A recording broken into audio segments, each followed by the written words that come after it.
What's up, you Washington Football Maniacs? Welcome to a new episode of Washington Football Maniacs. This is your host, Brennan Scott, with my co-host, Greg Sykes, and my co-host, Ed Oliver. Welcome, Ed. How you doing today, man? I'm doing great. It's an ugly win, but I'll take it. So I'm feeling good. 1-0, undefeated. I'll take it. Yes, sir. Absolutely. You can catch Ed on his channel. He is a Washington football content creator, man, one of the best in the industry. So definitely check him out. We're going to throw his link down below. And he is actually my co-host on Locked On Wizards. So we are ramping up for the NBA season. So you're definitely going to see a lot of us during the NBA season. So let's dive into it. We're going to have a discussion about three main areas: offense, defense, and special teams. Starting with the offense, kind of going over the game. Obviously, Commanders winning 20-16 over the Arizona Cardinals.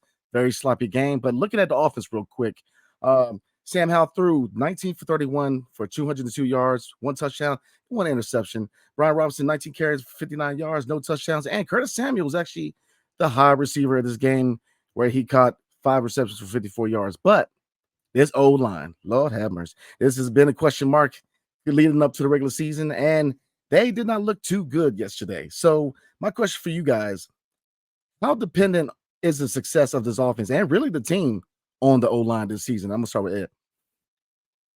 The offensive line, they didn't look good, and this was a concern going into the season. I thought Andrew Wiley struggled. A guy hit a spin move on him, number 42, and they got the sack fumble on Sam Howell. Charles Leno actually had a decent game. He had a quiet game. Sam Cosmi had a good game, but he went out for a couple snaps. So offensive line certainly is a concern. And then you got a young quarterback like Sam Howell, who only has, this is his second start. He can get rattled a little bit.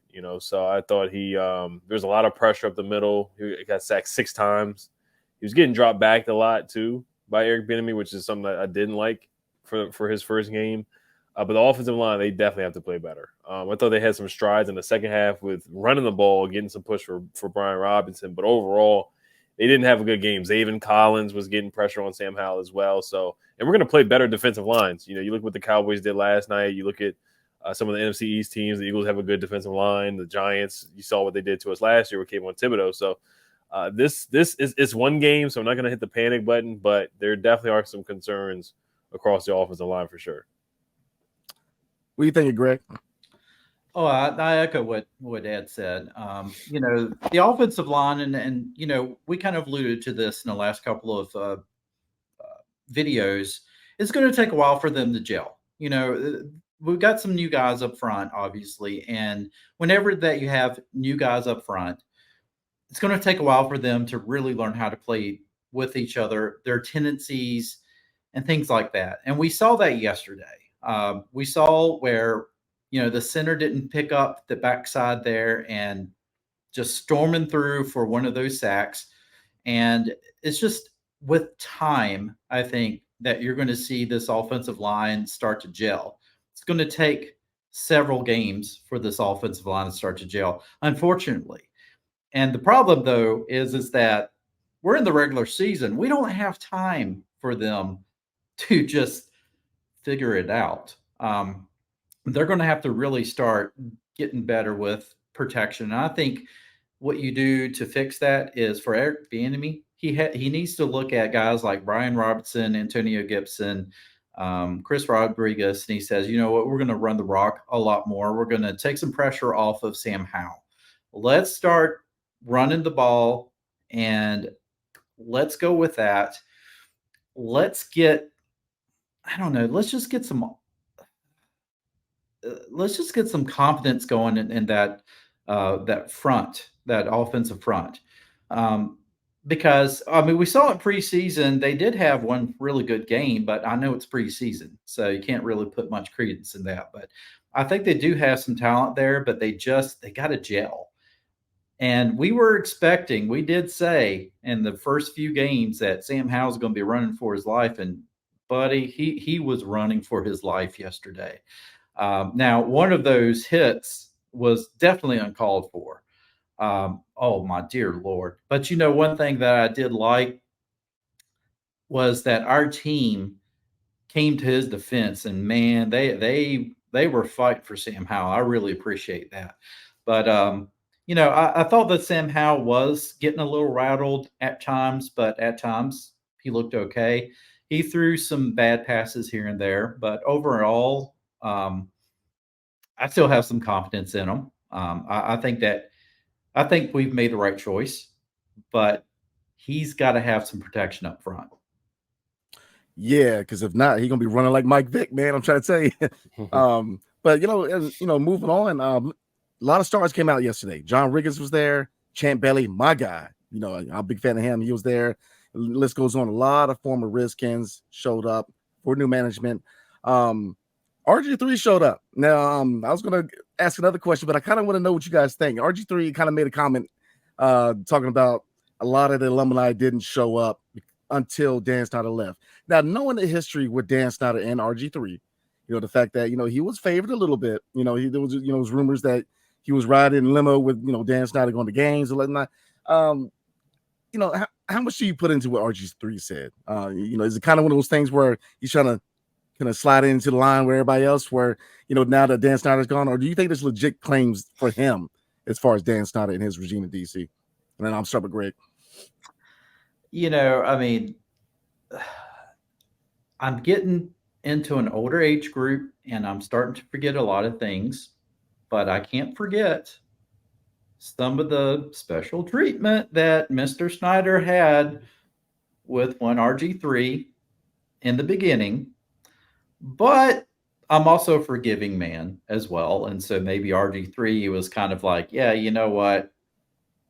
I took all of that special treatment, but I still thought he sucked. So maybe that was his line of thinking the whole time. Possibly. But I thought it was kind of funny how RG3 was he was Snyder's pick, right? Shanahan didn't want RG3. He wanted Kirk Cousins. He wanted somebody else. He didn't really want RG3. And so, yeah, you kind of sit there going, okay, why are you, you felt like you're kind of playing both sides of this. But, at the same time, I have a lot of love for RG3. I mean, that first year with him was spectacular. And I will always appreciate what he did to Dallas on Thanksgiving Day. I mean, how could you not? Man, that was great. And, at the same time, I mean, I don't think that he should be talking about some of the other alumni. I mean, come on. If they want to show up, they can. I just honestly, what I can't get out of my head is John Riggins and that sport coat that he had. That to me, that put a smile on my face. Yeah, I mean, what do you think, E? You think he has a legit claim, or do you think it's just RGV needs to sit down and be quiet? He likes attention. He likes the spotlight a lot. He likes the spotlight a lot. I know he was trying to write a tell-all book about the Dan Snyder situation and his time with the Skins and all that. Anything with attention and views, that's what he looks for. But I mean, it's cool to see some of the guys come back. John Riggins, like you brought up, Greg, with the sport coat. Sonny Jurgensen in the skybox. It's cool to see a lot of the alumni come back. Clinton Portis always comes back.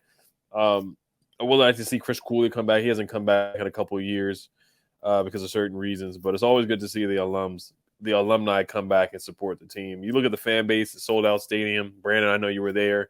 The crowd was electric. Everybody's hyped because Dan is gone. So a lot of the fan base has come back. A lot of people have come back because of that reason, because Dan Snyder is gone. But RG3, it was an electric season. I loved RG. Everybody loved RG3 that year. 2012, making the playoffs, sweeping the Cowboys. The Saints game where he went crazy in that game. The Vikings game where he ran for a 75-yard touchdown. So, but yeah, RG, he's an interesting guy. So it is odd that he's saying that about Dan when he certainly did get special treatment for sure. But it is what we already know. RG3 is going to go with whatever crazy take he can have. That's what he does, and he's on TV, college football, ESPN. So he's a good for TV kind of guy. Got you. I totally agree. RG3, his rookie year, you can't say enough, but like you said, the brother loves attention. So we're going to call it that. So I got one more topic real quick on the offensive side. Now, obviously, if you look at turnovers, the interception, I'm not going to put too much on it because he was rushed. Now, young guy, second start. He's going to have to learn how to avoid those mistakes. But, It happens, especially rush, because there's gonna be a lot of rush throws. And if you notice with Sam Howell, a lot of his throws, he was throwing the tight windows, man. I mean, that accuracy, he was trying to throw the ball in some tight windows. But another fumble by Antonio Gibson. And I know AG's your guy. And I remember the first time, I think it was 2021, man, the Chargers game where he fumbled in the red zone. And that was kind of that defining moment for that game against the Chargers. And if you look at his fumble, man, that fumble in the red zone is a killer. So I mean, with his issues we know what he can do. He's kind of a Swiss Army knife. He can do it all. He can catch, he can run.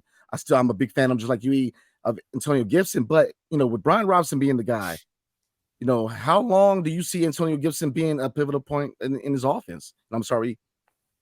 Yeah, so he did go back to Antonio Gibson because the play where it was 3rd and 11 where he got the first down, but they cheated us and they said it was 4th and 1. That was ridiculous. Eric Bieniemy still trusted Antonio Gibson. He still called a play for him, so I still think he wants to give him snaps and reps. He just needs to use him in space on the outside as a wide receiver. I don't really want to see Gibby, or he doesn't like to be called Gibby, but Antonio Gibson run through the tackles that much. He's done it before. He's had good games. He's had good seasons as our running back one, but B-Rob is the guy that we're trying to, play smash mouth football with. Chris Rodriguez is the guy that can do that. Now Gibson, the reports this all offseason was like, we're going to use him as a receiver. I didn't really see any of that yesterday at all. So I want to see some more of that. I want to see some more screens for him, maybe a jet sweep or just him out there running routes. I'd rather see that than him running up the middle right now. So I think Brian Robinson is the guy to do that. I don't think they ran the ball enough in the first half. I was looking at a stat. They ran the ball 4 times with Brian Robinson. He's a guy he's a bell cow kind of running back. He's a guy that needs 20 to 25 carries. Last year we had an identity. The way that we beat the Eagles was running the football. The way that we beat a couple of teams last year, we had our nice run. We beat the Falcons. We ran the ball really well. We tied with the Giants. We should have beat the Giants both games, but Brian Robinson had 2 good games against those guys. So the majority of the games that we won, we ran the football. So I think we need to get back to that. And the Cardinals was a game where Brian Robinson really should have had 100 yards on the ground. So I was disappointed in that aspect. But I think – and they still have Antonio Gibson returning kickoffs as well, so they didn't bench him. So I still think he has a chance to have a solid season this year. Yeah, I agree. What do you think, Rick? I don't know if it was one of those situations where maybe Chris Rodriguez or Brian Robinson needed a blow or whatever it was, and sometimes you just grab the first guy that's standing there, get in there, run the rock. Maybe that's what it was. I don't know if it was one of those things where it was designed for Antonio Gibson to run the ball at that particular point, but for some reason he was going to be the one to run it up the middle like that. And as soon as I saw that, I was kind of like, oh, here we go again. Like, I really felt that Antonio Gibson finally got past the fumbling issues, and here he is coughing the football up. I mean, we were going to score. There's no two ways about it. We were going to score on that drive. And, we just coughed up the football. I agree with Ed. I think Antonio Gibson, used him more in space, line him up as wide receiver, some more gadget plays and things like that. But I think we got plenty enough talent in the backfield with Curtis Samuel, with Rodriguez, with Brian Robinson. We don't necessarily need Antonio Gibson to run plays like that. And I think it's more of a risk. And so, yeah, I mean, that could have been a huge, huge turning point, and it kind of was for this game. And it was just by luck, I think. Well, I won't say by luck, but we had to really rely on our defense at this point. I know that's going to be kind of a segue going into talking about the defense, but we really had to rely on the defense to bail us out in this game, as far as these turnovers that we had, in the first half. Talk about the other turnovers with Sam Howell. That pass, I could not tell if it was just a duck of a pass, if it was tipped, because I was like, surely he didn't just throw that right where it went. It was such a weird pass. He almost had another pass that was thrown right to the defender because it was way behind Terry McLaurin. And then, of course, the fumble that he had, that was kind of the sack fumble and the return for the score, that was unfortunate. Things like that. Could he have avoided that? I mean, I don't know. It's kind of like one of those bang bang plays, right? But we definitely have to. We got to clean that stuff up. And Ed had alluded to this as well. And somebody else had talked about this on my live stream yesterday. Dropping Howell back as much as he did yesterday.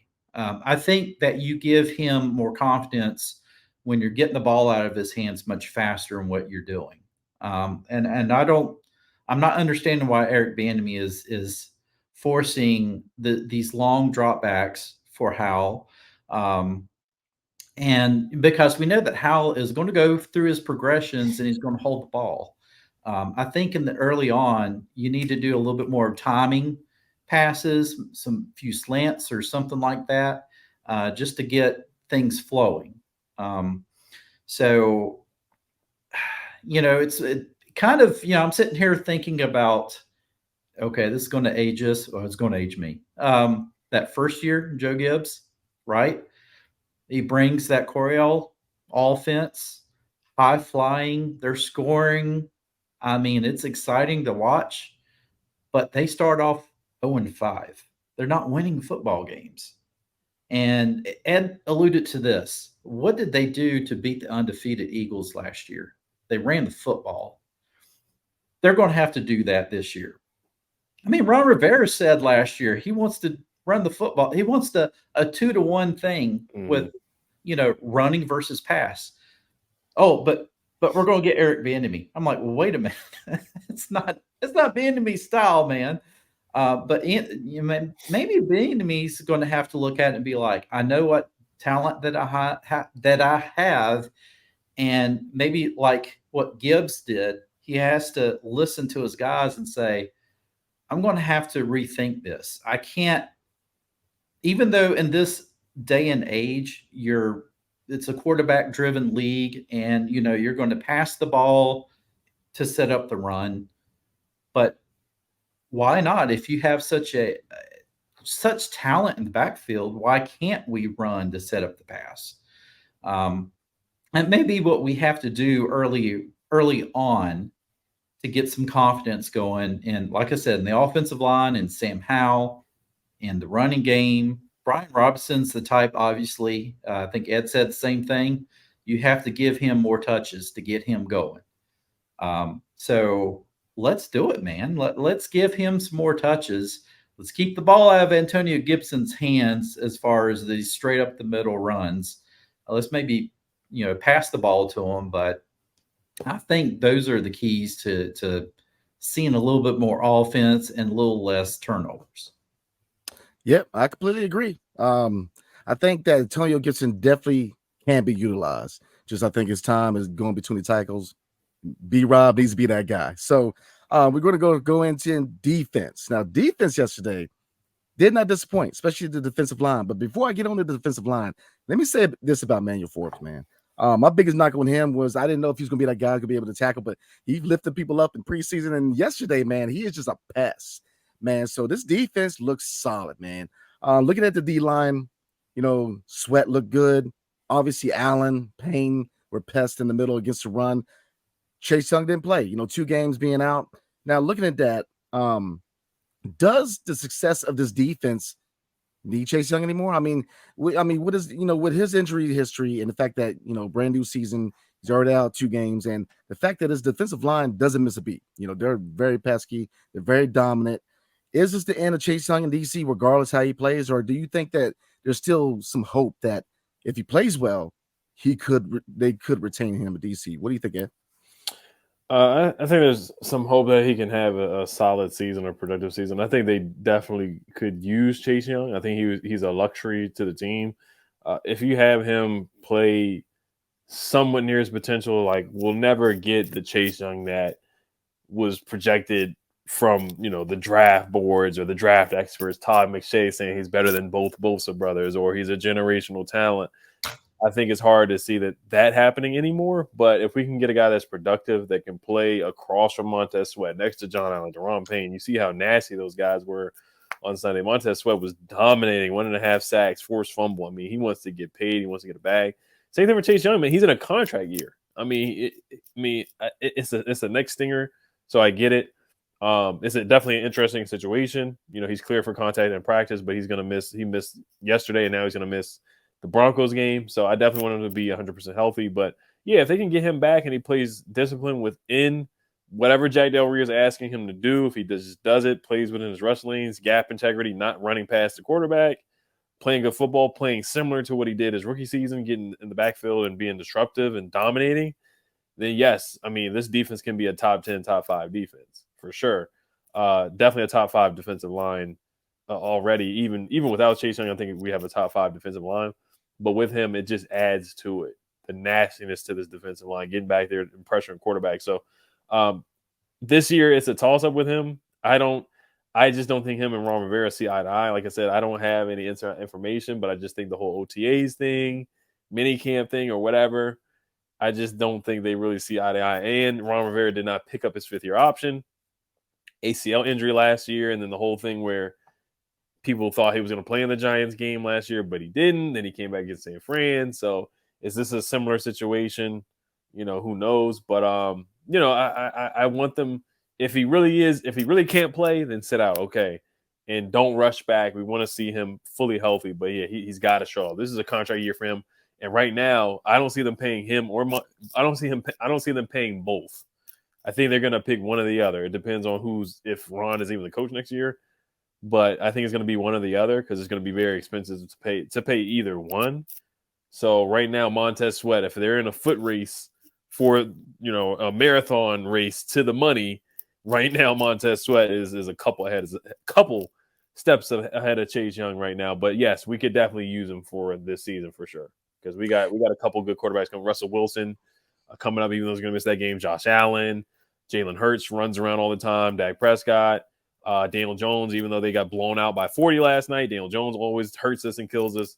So, yes, we definitely could use Chase Young. And no disrespect to Casey Toohill and Bradley King, James Smith-Williams, KJ Henry, Andre Jones. They played pretty well yesterday, but they're not going to give you the production that Chase Young is supposed to give us.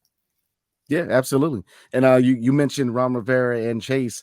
Look, Ron, this is kind of a contract year for him too because new ownership. They didn't hire him. There was rumored that Sean Payton, prospective buyers were actually wanted us to hire Sean Payton as a step towards ownership. But what do you think, Greg? You think that Chase Young, does he have a future DC, or do you think that they can still retain him and use his services on the D-line? I think the longer that he stays out, the more that light starts to get dimmer, honestly. I mean, it's long season, misses 2 games. You still got 15 games, right? So I'm not too worried about that. But, if it starts to become, okay, well, no, I need to miss a 3rd game. I need to miss a 4th game. I start to get really concerned at that point. 2 games, I'm not too concerned. But I want him to be healthy for one thing. I'm a big Chase Young fan. I waited all season last year to see him come back, but I did not want them to rush him back. I want him to be 110% healthy. And when he played in the preseason, before he went out with that stinger, I thought that he looked really good. I mean, he got to Deshaun Watson. He couldn't get him down, but he got back to him and got a hand on him. So I felt that his speed was back. So I think, like Ed said, there's a cherry on top. If Chase Young is healthy, I mean, that's just something special when you have him in there along with Montez Sweat, Deron Payne. I mean, my goodness, he's a beast. Jonathan Allen, guys like that. So, I mean, I want to see all of those guys in there just balling out. I mean, it was incredible seeing what that defensive line did yesterday. I mean, I haven't seen that in a long time. And they played really well last year.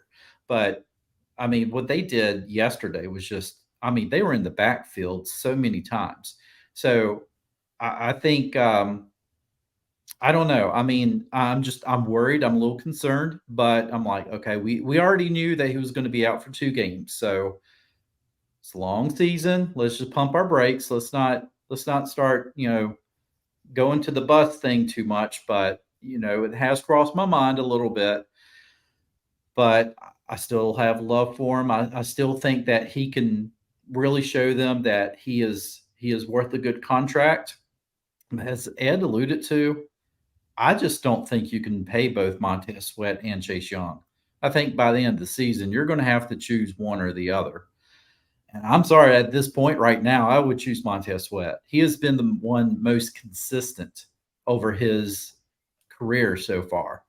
Well, I will say that. And then I think about maybe last season, at the beginning of the season, it seemed like we didn't call his name a whole lot. And then he finally kind of came around and then he really started playing well. This season, he's balling out.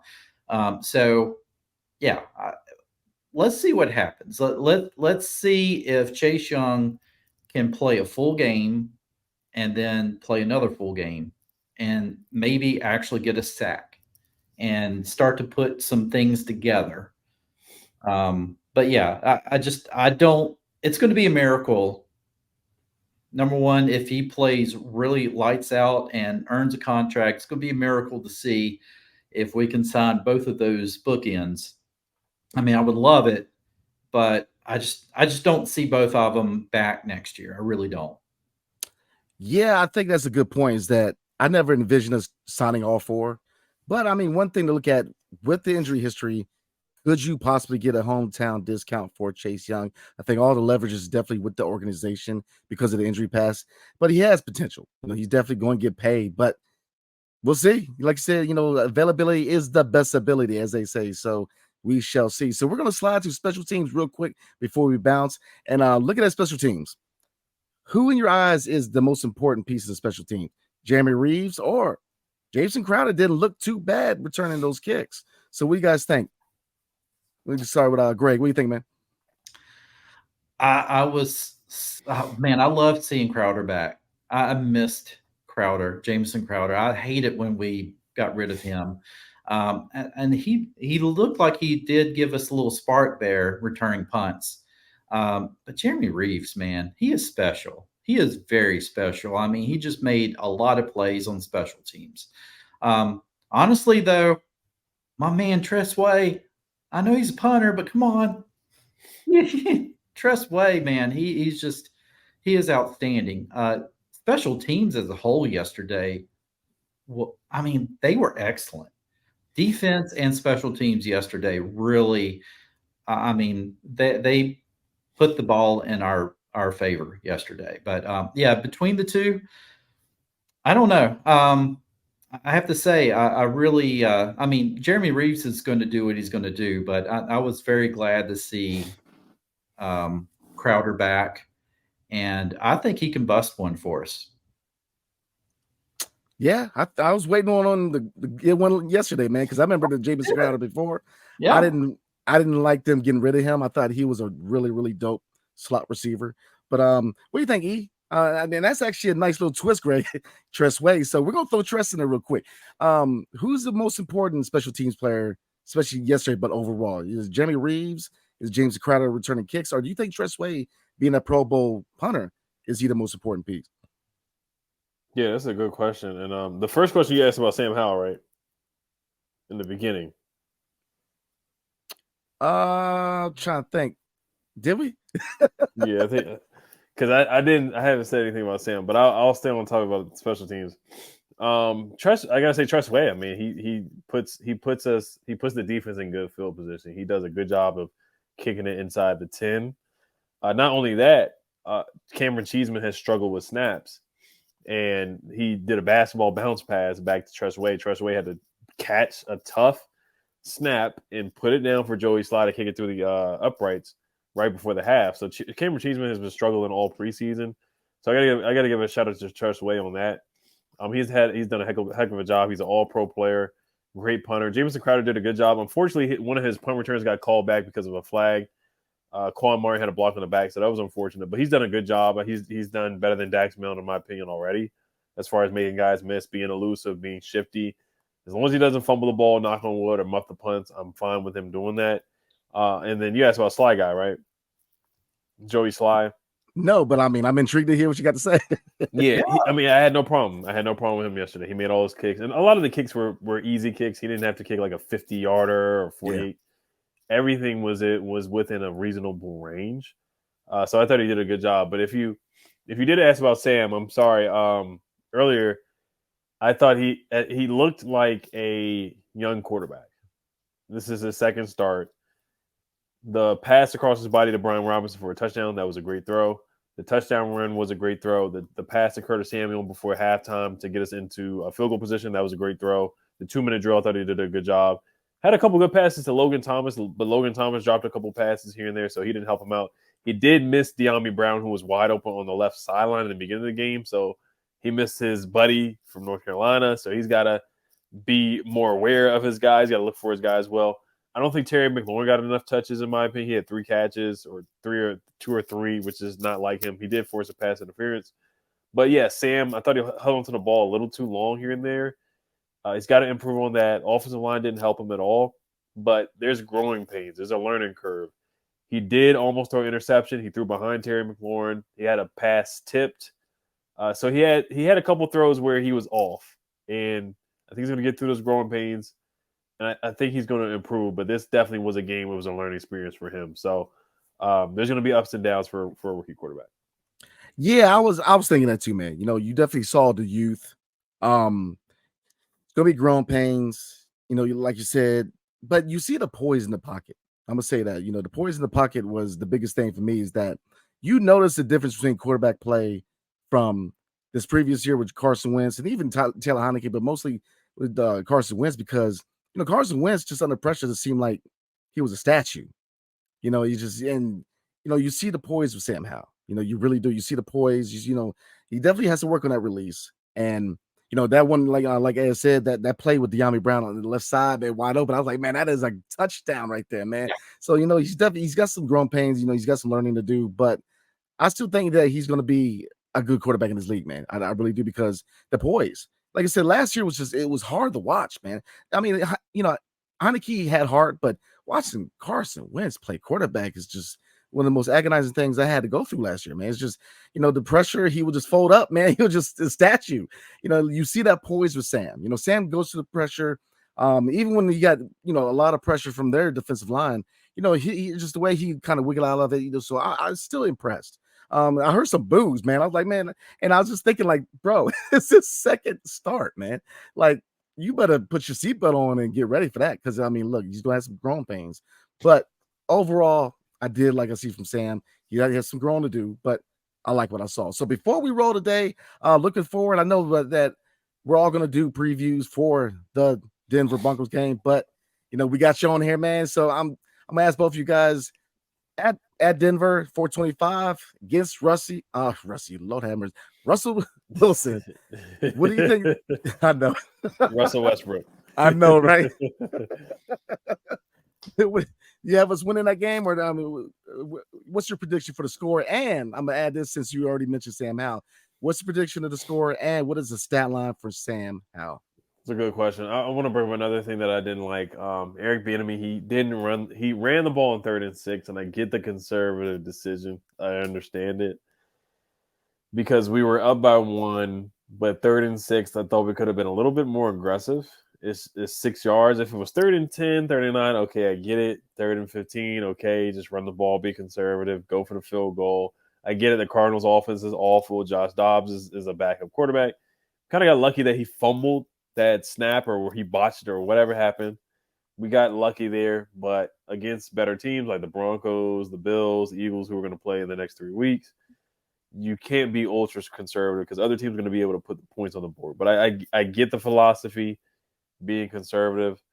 And then Sam, he did stare down some receivers too. Kavon Wallace almost had an interception too. I didn't like that play, so he has to work on staring down receivers and hold on to the ball too long. So definitely some growing pains. But to get back to your question, and I don't like how we have so many weapons and they were not aggressive there on third. It was kind of a Scott Turner kind of move, not being aggressive there. Lord. So that disappointed me from Eric Bieniemy. But as far as the game next week, this is a toss-up game. We're 3.5 underdogs on the road, which is pretty close. The Broncos were not good last year. I get it. Sean Payton is back. They lost to the Raiders. It was a low-scoring game. It was like 16-17. They have a lot of guys who are injured, and I want to put up the Broncos depth chart because I don't even know who their receivers are. I know Jerry Jeudy is, I think he's questionable for this game. Yeah. And then they have a safety that just got injured. And Caden Stearns, and he just suffered a torn patellar tendon. That was their starting safety. Yeah, that was their starting strong safety. They do have. I mean, their defense is good. Their defense is talented for sure. But right now, look at their wide receivers. The wide receivers are Cortland Sutton is good. He is good. He's good. Tim Patrick's on injured reserve. Jerry Jeudy might not play. KJ Hamler had the heart condition, so they don't really have a lot of receiver talent out there. Samaje Perine had a good game. He was like their leading receiver, former Skin. So it is a toss-up, man. It's hard to win in Denver, though.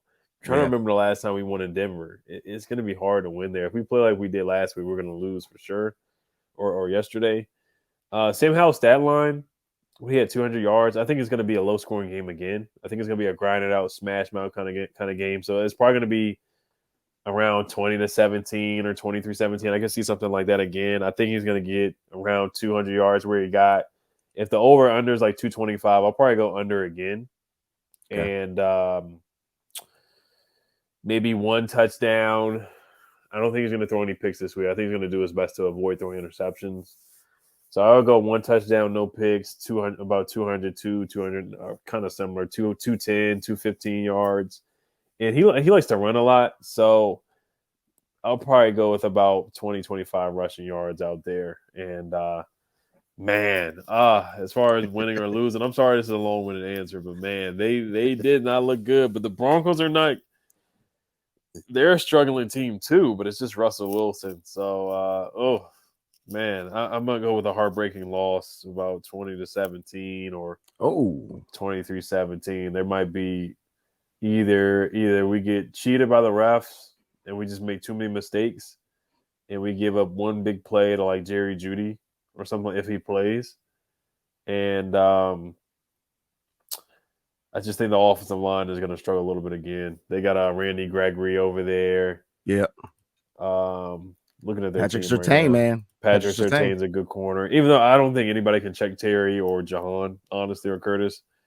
But they got some ballers over there. They got some guys that can wreak some havoc. And our offensive line plays like they did last week, then it could be a long game again. Yeah, I mean, before I hand it over to Greg, man, I think one name to look at as far as his receiving core, man, is got to look at Marvin Mims Jr. I'm gonna say that, man, because coming out of Oklahoma, he's a guy out of the slot, man, where he can definitely get those yards after the catch, man. So that's, I see what you're saying. Russell Wilson, man, and I said Wilson at Westbrook, but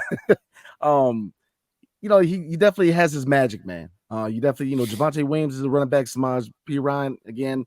So, but I think it's a winnable game. So what do you think, Greg? You think we have a chance against Denver? And what do you think the stat line is for Sam? Well, I can tell you that the stat line, Ed, was in my head the whole time because I'm sitting there and I'm thinking, okay, probably 200, 215. And then Ed goes, yeah, he'll probably throw for about 200, 215. I was like, okay, I got to say something different now. And then I'm thinking, okay, he's probably going to scramble. Maybe he'll scramble for 20 and 25 yards. And Ed says the same thing. Ed, we're on the same path with the stat lines for Sam Howell. I really think it's going to be it's not going to be a huge game for him. I think it's going to be kind of another one of those games. But I tend to agree. I don't think he's going to throw any picks. I think he's going to try his best to clean up his game as far as that goes. Hopefully, he doesn't have any fumbles. But I think he's going to play a clean game. But I think it's going to be a very low scoring game. It's going to be another defensive battle up in Mile High. I got to tell you, I can't remember what we were talking about when we were picking these games in our last video. I probably was the one who said that we're not going to win this game because, I think Russell Wilson, he had such a bad season last year with the Broncos, and now he got Sean Payton, who's the coach. He's going to get all the goods out of Russell Wilson that he possibly can. They lost their season opener. I just don't see them losing another game, 2 in a row. But I think it's going to be heartbreaking. I don't think they're going to beat us. I think it's going to be more of us beating ourselves, honestly. Yeah. I really do. And I think what's going to happen, unfortunately, we're going to be leading in the fourth quarter, and they're going to kick a field goal and beat us 20-19. I hate to say that. I think that's what's going to happen. See, I agree with y'all, man, but I got to do something different, man, just to break the monotony. So I'm going to say that Brian Robinson balls out, man. 115 yards, 2 touchdowns. I think passing wise is going to be a learning experience for Sam Howell. But I think rushing, I think Brian Robinson, man, I think he's going to have a good rushing game. So I'm going to say, just for the sake of breaking in the monotony, I'm going to say 27-13 Commanders win. And that's that's what I'm rolling with. So, so I would rather roll with the score from last night, just be 40-0 Commanders.